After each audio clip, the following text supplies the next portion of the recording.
반갑습니다. 네.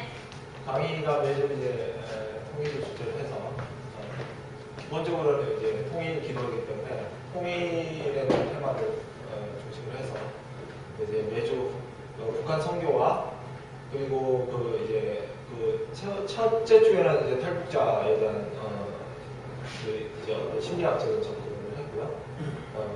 이제 계속 북한 선교에 대한 그리고 이제 남북 대한민국의 NGO 단체에서 이제 그 북한 선교를 어떻게 접근하고 탈북자 문제를 어떻게 접근하고 북한 인권 문제를 어떻게 접근하는지 그런 주제들을 지난주에 좀 잠깐 했습니다. 그래서 앞으로 이제 계속 매주마다 이제 한 강좌씩 이어지니까 이제 좀 연속성을 해서 1년이면 50주가 넘고 이제 계속 갈 거니까 한 100주 이렇게 굉장히 나중에 축적된 어떤 자료들이 쌓일 거라고 생각합니다.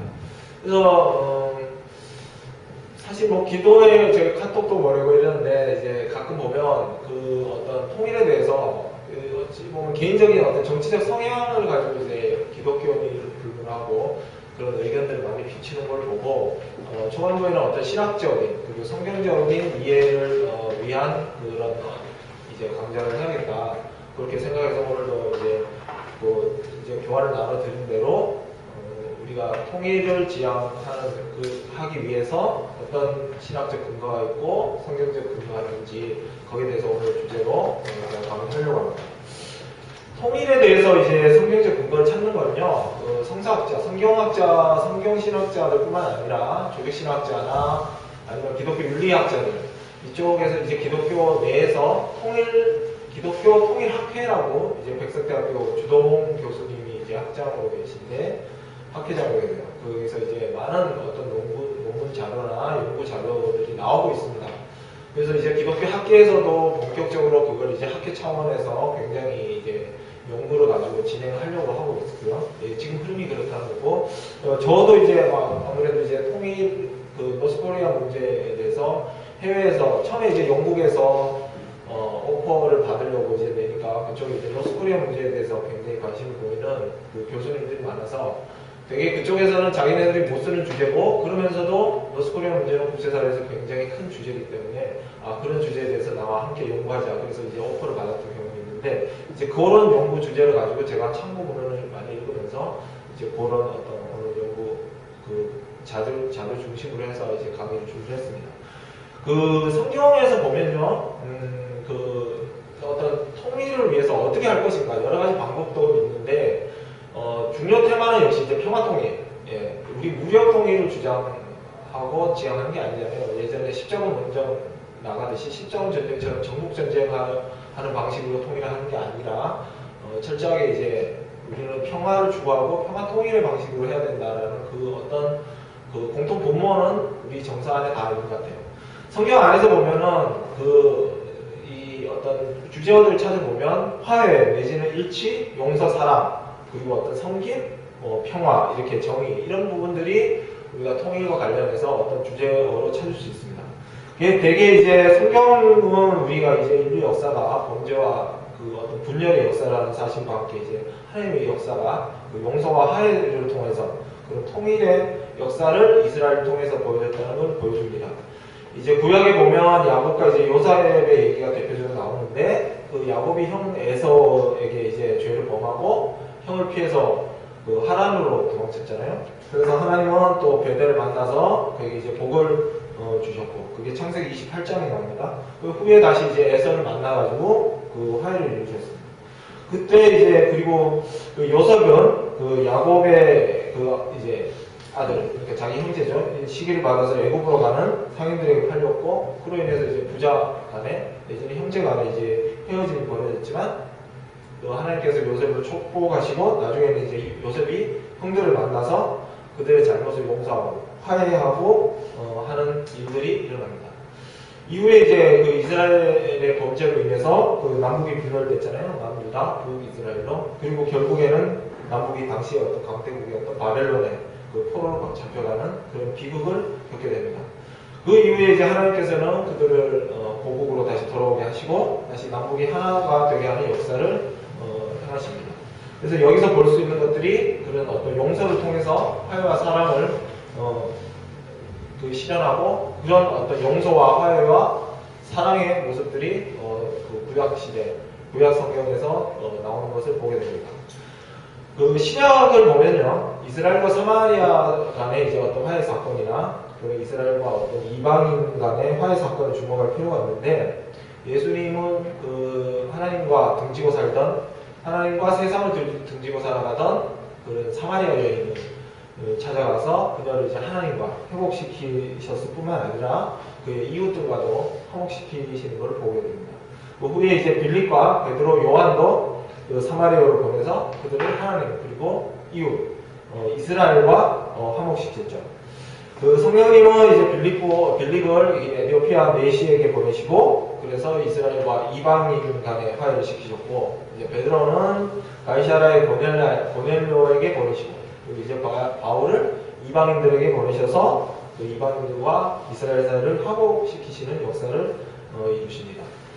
이러한 경험들은 이제 사도 바울을 통하여금 어떤 기독교의 그 십자가의 복음은 화해와 통일의 복음이라고 선언하게 하셨습니다. 그 논문을 찾아보니까 유경정 교수가 이제 쓴 논문이 있는데, 거기 보면 그 야곱과 에서의 화해 모델을 통해서는 어떤 지역주의 편견에 대한 극복 모델로 우리가 삼을 수 있고, 그 요셉의 화해 모델을 통해서는 그 민족주의 편견 모델, 그리고 이제 바울과 베드로의 화해 모델을 통해서는 어떤 종교적 배타주의의 편견 모델로 아까 이제 설명하는 걸 보게 됩니다. 그래서 남과 북이 우리 이제 대한민국의 입장에서는 그 남과 북이 그 상극에서 상생으로 가고 다시 상생에서 우리가 우리의 민족의 하나됨을 위해서 서로가 희생하는 것을 지향한다라고 볼 수가 있는 거죠. 그래서 이제 이런 것들이 그 하나님과의 화해, 내지는 인간 간의 화해가 그 복음의 핵심이라고 이제 선언한 거고요. 그래서 더 나아가서 이 화해와 통일이 그 사람에게만 적용되는 것이 아니라 어떤 전 우주적인 사건, 우주 만물에게까지 적용된다고 지적한 것입니다. 그러므로 이제 이 화해라는 것은 하나님의 뜻이고 통일은 화해의 한 모습이어야 된다는 것을 인정하는 거죠. 두 번째 이제 테마는 이제 일치의 부분인데, 통일은 화해의 관점뿐만이 아니라 일치, 그 하나됨이라는 관점에서 살펴볼 수 있습니다. 그 한반도가 남북으로 이제 분단됐듯이 이스라엘도 구약시대에 남북으로 분단됐잖아요. 그래서 이제 북왕국 이스라엘과 남왕국 유다로 분열이 됐는데, 그러면서 이제 그때 처음에 북왕국 이스라엘이 먼저 기원전 721년에 망했고, 이제 남유다도 기원전 587년에 망했죠. 그러면서 그 와중에 이제 예언자 에스겔은 그 새로운 이스라엘의 회복을 예언하면서 둘이 하나 되게 하라는 어떤 미래 통일 조국의 모습을 꿈꿉니다. 그 신약시대 예수님께서는 이제 사마리아 성을 들어가시면서 그 당시에 이제 이스라엘과 그 사마리아가 수백 년 동안 서로 증오하면서 앙숙처럼 이제 그 이스라엘 백성들은 사마리아 사람들을 짐승 취급하고 그랬잖아요. 거의 인간 취급을 안 했죠. 근데 이제 그렇게 서로 상종하지 않고 있는 걸 아시면서 이들을 하나님 앞에 화해시키고 일치시키시는 사역을 하십니다. 그래서 요한복음 17장 11절에 우리가 하나님 것 같이 그들도 하나 되게 하여 주옵소서 주십시오라고 기도한 것을 우리는 주목해야 됩니다. 결론적으로 보면 일치, 우리 하나됨은 하나님의 뜻이죠. 그러기에 이제 분열은 범죄의 행위가 분명하고 이제 창세기에서 에덴 동산에서 시작했던 그 분열의 역사, 그리고 그럼으로 인해서 하나님과 우리 인간이 분열되고 인간과 인간이 이제 분열되는 역사는 궁극적으로 죄로 인한 것이고 죄의 결과인 것입니다. 그러므로 지금 이 대한민국에서의 분단 상황도 곧 우리가 범죄한 상황인 거죠. 이에 우리는 이제 그 분열된 것을 다시 하나가 되게 하는 그런 의무와 책임을 져야 된다는 것입니다. 그 신학적으로 보면 아까 얘기했던 평화 통일을 얘기할 때 평화라는 거는 히브리어로 샬롬이잖아요. 샬롬에 대한 부분을 제가 좀 봤는데 이 샬롬에 대한 부분은 뒤에 얘기하는 이제 디아코니아, 그 섬김과 밀접하게 연관이 되어 있습니다. 그 구약 성경에서 샬롬이라는 단어를 쓸 때는 어떤 부정적인 사건, 그 반대말이 이제 엔샬롬이라는 거죠. 엔샬롬이라는 게 샬롬이 없는 상태, 그걸 발생할 때인데, 예를 들면 포로된 상황이나 아니면 그 죄를 범한 상황, 어려운 어떤 경제적인 상황, 아니면 두렵고 불안한 상황, 내지는 이제 우리 갈등적인 상황, 그리고 이제 오늘날 그 노동력이 착취당하거나 이런 상황들, 그리고 이제 자기 이성만 챙기고 이기심을 가지고 사기를 치고 다른 사람을 속이고 남에게 상처 입히는 거, 그리고 어떤 그 우리 음란하고 성적 충동의 무방비 상태로 세상에 흘러가는 거예요. 이런 모든 것들이 다 엔샬롬의 상태예요. 예, 그러니까 우리가 평화를 얘기할 때 이 평화라는 개념은 뒤에 있다가 이제 어거스틴도 얘기하겠지만 그 상당히 어떤 소극적인 개념이 아니라, 소극적인 개념이라는 거는 전쟁이 없는 상태가만 그 전쟁 그 평화라고 얘기하는, 그건 소극적인 의미인데 그거보다 훨씬 적극적이고 광범위한 의미에서 평화를 우리가 얘기할 수 있다는 겁니다.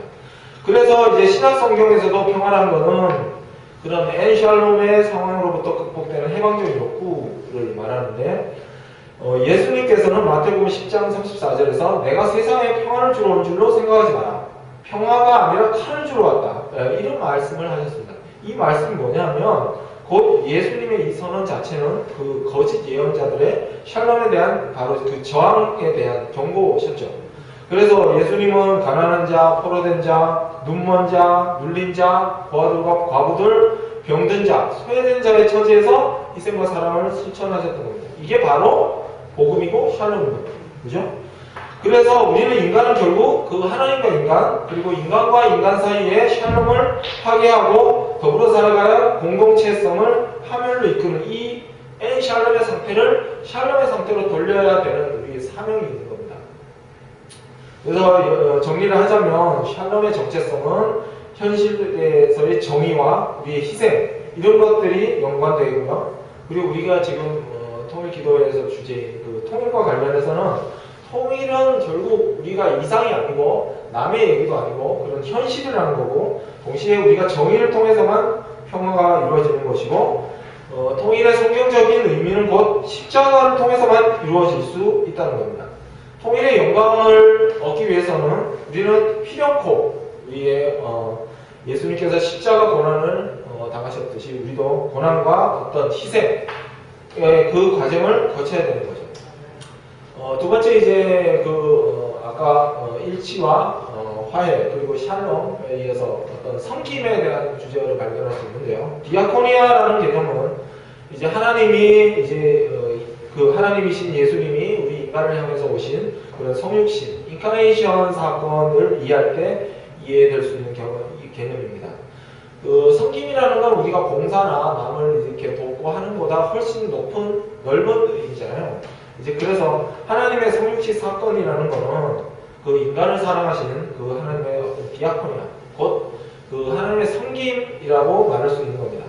이러한 하나님의 어떤 디아코니아는 예수님의 십자가와 그 부활의 사건이 그 증거가 됩니다. 이것이 곧 복음이고 동시에 이 복음을 받는 자들의 과제가 되는 겁니다. 그래서 예수님은 이제 자신을 섬기는 자라고 이제 소개를 하셨죠. 마가복음 10장 45절에 인자에 온 것은 섬김을 받으려 함이 아니라 도리어 섬기려 하고 자기 목숨을 많은 사람의 배송물로 주려 함이니라. 예, 이렇게 말씀하셨습니다. 그래서 실제로 그렇게 사셨어요. 예수님은 33년간의 이제 공생애는 그야말로 디아코니아의 주인답게 죄인이 인간을 사랑하시기를 실천하며 살았던 그런 섬김의 시간이었습니다. 이렇게 이제 디아코니아의 개념으로 우리가 남한교회, 대한민국 교회가 그리고 이제 우리 기독교인들이 그 북한 정부와 그 북한 우리의 동포들 어떻게 돼야 될 것인지, 이제 그들에게 복음의 디아코니아를 실천해야 할 이유가 무엇인지를 답할 수 있는 우리 성경적 근거를 가지게 되는 겁니다.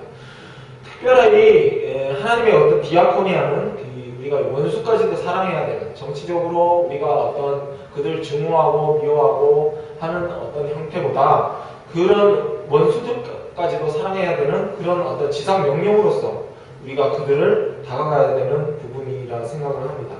예, 이런 부분에서 통일기도에도 어떤 정치적인 견해를 내기보다는 어떤 성경적이고 신학적인 근거를 우리가 늘 얘기를 하면서 하나님께서 우리에게 뭐라고 얘기하시는지, 어떤 음성을 주시는지, 하나님께서 기도를 통해서 우리에게 어떤 마음을 주시고 어떻게 행동하기를 바라시는지, 하나님의 뜻이 무엇인지를 보는, 우리가 하나님께 마음을 주관하시는 하나님만 바라보고 하나님께 우리가 의지하며 나아가는 그런 어떤 신앙이 되어야 될 줄 믿습니다. 이 상황에서 잠깐 보면 우리 한반도 통일은 그런 어떤 용서와 화해 그리고 일치를 통해서 그 샬롬의 세상을 이루시길 바라시는 그런 하나님의 뜻에 따라서 그 예수 그리스도께서 성육신하셨고 그런 성육신하신 그리스도께서 신이 어떤 섬김으로 우리가 그런 섬김의 정신, 섬김의 내용들을 우리가 성경을 통해서 보면서 우리가 통일을 이 땅에서 실현해 나가야 될 줄 압니다. 독일에서는요, 1965년에 이제 동방백서에서 그 당시에 서독교회였죠.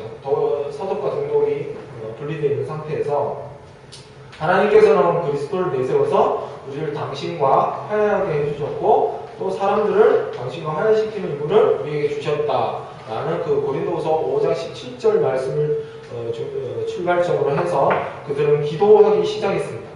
니콜라이 교회가 기도하기 시작했고 우리 이제 한국에서도 열방 제자 교회가 비록 큰 교회가 아닐지라도 우리가 기도하는 통일을 위해서 기도하는 교회가 있다는 것에 정말 감사하게 되고 하나님께 영광을 돌리게 됩니다. 그래서 우리의 출발점은 예수 그리스도는 평화의 종이라는 에베소서 2장 13절에서 19절 말씀을 근거로 해서 그 예수님께서 이 땅에 오셔서 이 역사 속에서 평화와 화해와 해방의 그 하나님의 나라를 선포하신 것 누가복음 4장 18절과 요한복음 14장 27절을 근거로 그렇게 하신 것을 파악하고 한국 교회와 그리스도인들도 이 평화, 샬롬을 위해서 이런 사도로 부르심 받았다는 것을 우리가 인식해야 될 줄로 믿습니다. 이제 제가 어떤 여러 신학자들을 제가 좀 많이 살펴봤습니다. 어떤 그 평화 통일에 대한 어떤 신학자들의 대선배들의 견해는 어디 있는지. 그래서 오늘 하루만 가지고는 시간이 좀 부족할 것 같고 다음 주에도 이제 신학자들 좀 소개하려고 하는데. 우리의 신앙의 그리고 신학의 대선배 중에 한 분들 이제 그 어거스틴과 이제 칼빈 지난주에 이제 말씀을 드렸지만 그리고 카톡을 통해서도 광고를 드렸지만 그 어떤